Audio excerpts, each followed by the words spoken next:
Terkait insiden itu, polisi menyebut tak menemukan adanya bekas pengereman. Diketahui mobil tersebut dikendarai oleh Tubagus Muhammad Jody Prasetyo, 24 tahun, berpotensi ditetapkan sebagai tersangka. Hal itu lantaran adanya beberapa pelanggaran yang dilakukan. Dari pengamatan polisi diduga mobil yang ditumpangi Vanessa melaju di atas 100 km per jam dari kerusakan kendaraannya. Ada sebuah misteri yang terjadi sih waktu kejadian Vanessa Angel. Gue gak mau bahas kasusnya, kaitan juga dengan pengalaman gue cukup sering ya melalui jalan tol Trans Jawa. Dan beberapa pelajaran yang gue mau bagiin buat teman-teman semuanya yang akan gue bahas di vlog kali ini di edisi Cerita Yuk. Dan teman-teman jangan lupa sebelum kita menyaksikan videonya, silahkan pencet tombol like, share video ini kepada banyak teman yang lainnya, dan jangan lupa untuk subscribe channel YouTube ini.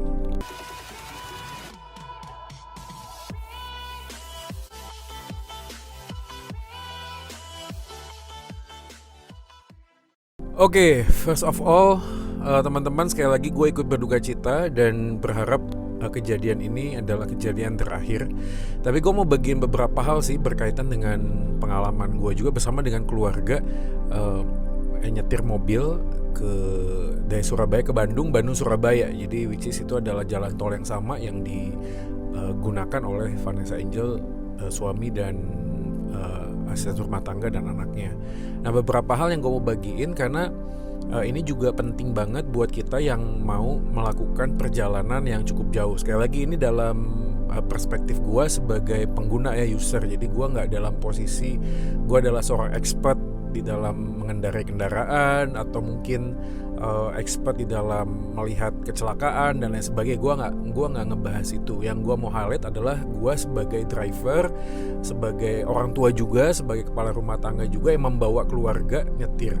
Ya, jadi gue mau bagiin beberapa hal yang berkaitan dengan pengalaman gue sendiri. Nah, ini adalah pengalaman gue sebelumnya. Gue pernah dari awal naik beberapa mobil ya, tipe mobil minibus, van sampai hatchback juga pernah gue pakai. Dan sebelum ada tol Trans Jawa juga gue sering banget ke Bandung yang ngunjungin nyokap gue di Bandung itu dengan mengendarai kendaraan. Nah, pengalaman-pengalaman yang dulu sebelum Trans Jawa dan sekarang udah pakai tol Trans Jawa emang beda banget. Yang pasti adalah durasi waktu. Dulu tuh kita sampai bisa 14 jaman ya. Bahkan beberapa kali kita juga kena kayak hari raya Idul Fitri, liburan tuh waduh itu kena traffic jam banget.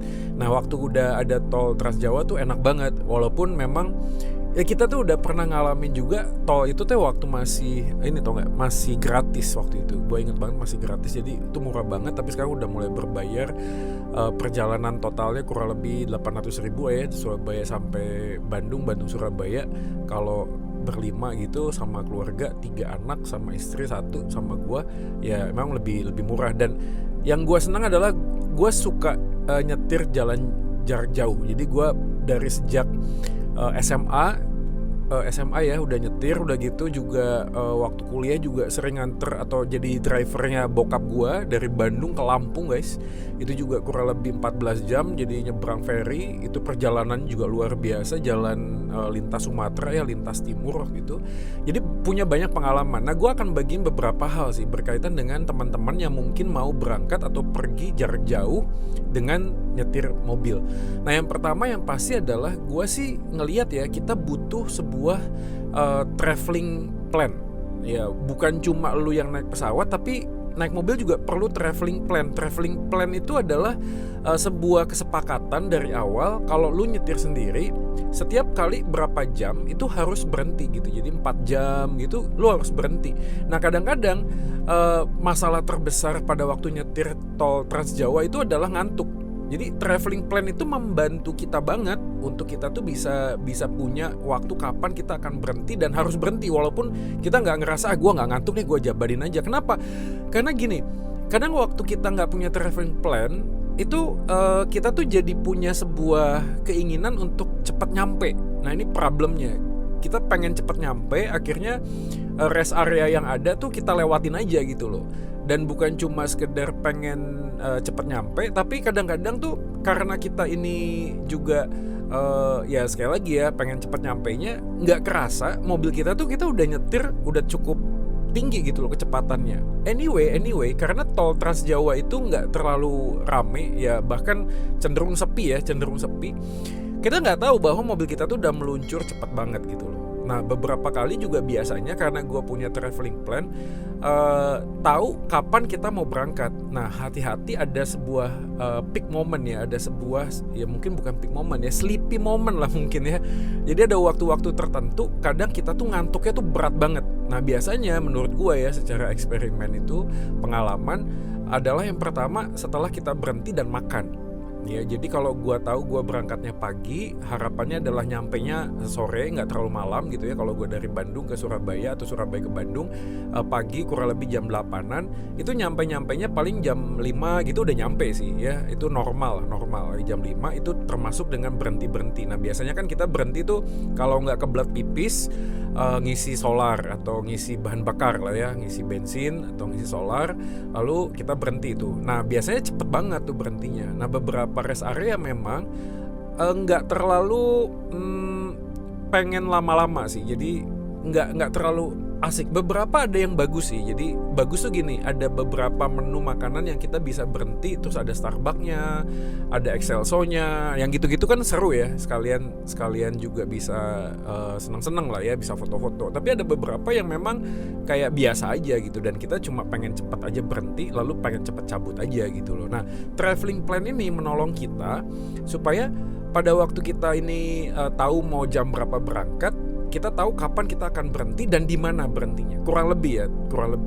Nah kalau nggak punya traveling plan ini, kesulitannya adalah kita itu tadi kebawa-bawa kayak pengen cepet aja. Dan teman-teman, traveling plan ini juga menolong kita supaya sebelum berangkat tuh kita punya kesepakatan untuk apa? Untuk ngingetin nih sama siapapun yang ada di dalam mobil kita ya. Jadi kita jangan sampai kita nyetir tuh sendirian aja gitu loh dalam keadaan yang bangun. Bisa sih kalau kita mau kemungkinan besar kita akan nyetir sendirian aja, yang lain pada tidur gitu. Jadi kalau misalnya kita nyetir sendirian aja, yang lain pada tidur, apa yang harus dipastikan? Yang pertama adalah pakai seat belt.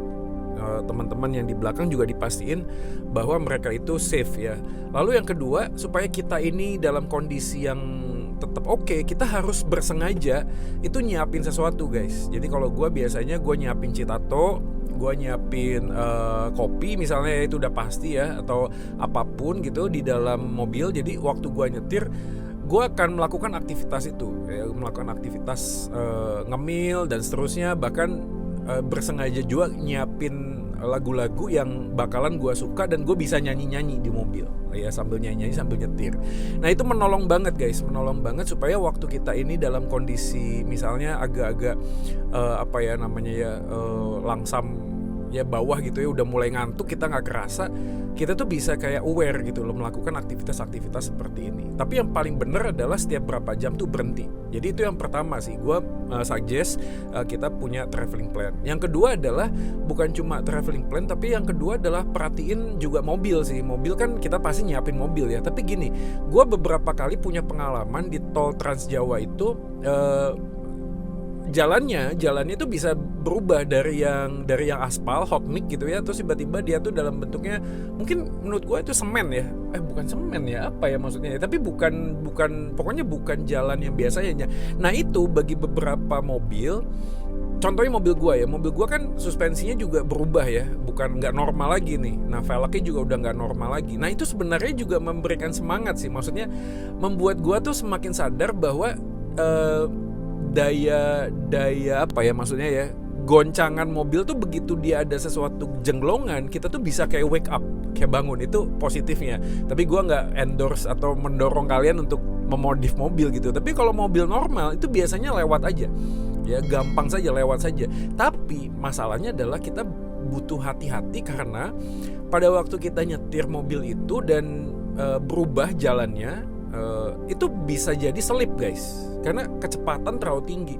Nah beberapa kali juga kadang ya kalau ada mobil yang lagi ngebut terus kita jadi ikut ngebut gitu ya, karena pengen supaya nggak ngantuk gitu ya, nggak bosen, kita ikut ngebut. Nah masalahnya di sana begitu dia berubah, apalagi kalau mobil lu tuh penuh ya, itu bisa selip. Jadi gue sih prefer ya lebih baik hati-hati, apalagi kalau udah mobilnya tuh udah modifikasian sih. Jadi lebih bagus jaga kecepatan di kecepatan yang memang sudah di ini sih. Tapi memang susah ya, maksud gue gini sih, 100 km per jam tuh kita ya ngomong idealnya, tapi seringkali juga bablas itu. Sekali lagi gue bukan ngomong terus kita ya udah bablas aja, enggak sih. Cuma 100 km per jam tuh memang betul-betul dipatok supaya kita tuh aman gitu loh. Ya itu adalah hal yang baik harusnya kalau kita bisa ngikutin. Kalau nggak bisa ya itu tadi ada konsekuensinya begitu. Nah itu yang kedua adalah mobil ya. Jadi yang ketiga, mungkin kalau gue bilang sih bukan cuma traveling plan, bukan cuma kendaraan atau mobil. Yang ketiga adalah mungkin kesiapan kita sebagai driver. Nah ini memang susah kalau gue ngelihat kasusnya Vanessa Angel. Ini kan drivernya kan nggak tahu dari mana gitu ya. Gue juga belum tahu beritanya sih. Tapi kan ini driver. Kadang tuh gini, kalau gue memposisikan gue nyetirin bokap gue juga ngerasa kadang kalau mau berhenti atau pengen apa tuh sungkan. Ini bokap gue padahal ya. Anyway ini bokap gue. Tapi gue coba memahami kalau dia itu sama majikannya. Tuh biasanya kan sungkan ya kalau ditanya gimana, ngantuk nggak? Kita tuh kan ngerasa sebagai seorang driver profesional tuh enggak kok, gue nggak ngantuk gitu, gue bisa gitu. Tapi padahal ngantuk gitu loh, saking sungkannya. Ini masalahnya sih, gue nggak tahu juga nanti beritanya seperti apa, atau kesiapan kita tuh nggak terlalu jelas. Kenapa? Karena mungkin masih ada pekerjaan yang masih ditinggalin. Nah waktu kita nyetir, kita konsentrasinya nggak fokus. Akhirnya kita buka-buka handphone gitu ya. Ya itu tadi, itu kan kalau udah kecepatan 100 km gitu tuh itu hitungannya detik gitu ya. Hitungan detik, lu meleset sedikit aja lu bisa bablas gitu loh. Apalagi kalau ngelihatnya dalam kasus tertentu kadang apa ya, jalan tol itu mungkin sepertinya nampak lurus padahal tuh nggak lurus guys. Itu kadang ada belokan kecil gitu ya, 20 derajat, kecil aja. Tapi itu tuh kalau kita nggak konsen kita bisa kaget gitu loh, bisa shock, bisa kaget ya. Apalagi kalau ada kejadian-kejadian nggak terduga, misalnya pecah ban dan lain sebagainya, kita nggak dalam kondisi yang well prepare ya. Jadi itu masalahnya. Jadi gue sih ngelihatnya 3 hal ini ya. Pertama, traveling plan, lu harus tahu lu mau berangkat jam berapa, kapan berhentinya. Nggak apa-apa sih berangkat subuh, gue juga pernah berangkat subuh gitu, berangkat malam gitu gue juga pernah. Tapi ya sebelumnya kan harus nyiapin dulu dan apa yang harus dilakukan. Kadang-kadang enak sih, gue juga suka sih kalau nyetir malam tuh lebih suka, karena kan ada lampu lain sebagainya, sepi ya. Ya walaupun beberapa kali kalau lintas timur tanpa tol Trans Jawa tuh ketemu sama truk sama bus yang gitu-gitu ya. Tapi kalau udah tol Trans Jawa tuh sebenarnya enak, apalagi kalau mobil lu udah ada apa namanya, udah ada cruise controlnya ya. Cruise control kan tinggal langsung lu nggak usah ngegas lagi. Nah itu biasanya kecanggihan itu membuat kita tuh kadang terlena. Jadi traveling plan itu penting. Setiap berapa jam tuh lebih baik prefer nggak ngantuk pun berhenti ya. Paling nggak melemaskan otot. Hati-hati kalau habis makan. Mungkin ada baiknya juga kalau habis makan itu kita gunakan waktu untuk istirahat sejenak. That's okay. Nggak usah keburu-buru juga pengen cepet nyampe. Walaupun anyway gue juga sering begitu. Jadi rest area lewat lah. Pengen cepet nyampe gitu ya. Sedikit lagi gitu ya. Lalu juga yang kedua tadi, kendaraan juga termasuk juga dengan kondisi jalan ya, harus bisa memperhatikan juga. Yang ketiga adalah kesiapan drivernya. Oke, jadi sekali lagi gue ngajak teman-teman semua yang punya ini kan udah mau akhir tahun, mungkin gue juga nggak tahu sih apakah gue juga akan berangkat ke Bandung lagi tahun ini. Tapi anyway, yang gue mau bagiin ini secara secara pengalaman ini semoga bisa jadi berkat sih buat teman-teman sekalian. Dan gue akan menutupnya dengan ini, Proverbs 2 verse 6 ya, Amsal 2:6 ya. For the Lord gives wisdom, from his mouth comes knowledge and understanding. Dari Tuhanlah hikmat, dari mulutnya muncullah pengetahuan dan pengertian. Maksud gue, kenapa sih kita butuh hikmat ya, kita butuh pengetahuan? Karena setiap kali waktu kita mau traveling jauh, kita tuh minta sama Tuhan tuh bukan cuma keselamatan, tapi juga minta Tuhan hikmat supaya kita ngerti apa dan bagaimana kita harus melakukan hal-hal yang kita jalani ya di dalam perjalanan cukup jauh. Gue kalau sama keluarga gitu kan resikonya lebih gede ya. Kalau misalnya kita sendirian, mungkin kita berpikirnya ini gue inget bokap nyokap gue sih selalu ngomong begitu, ingat kamu bawa istri, kamu bawa anak. Jadi kalau nyetir, walaupun lu kayak cowok gitu ya, kadang-kadang suka ya tergelitik lah, pengen ngebut lah, ada mobil lain yang sama-sama kayak ngegeber dan kita nggak mau kalah gitu ya. Aduh, ini juga berat sih guys.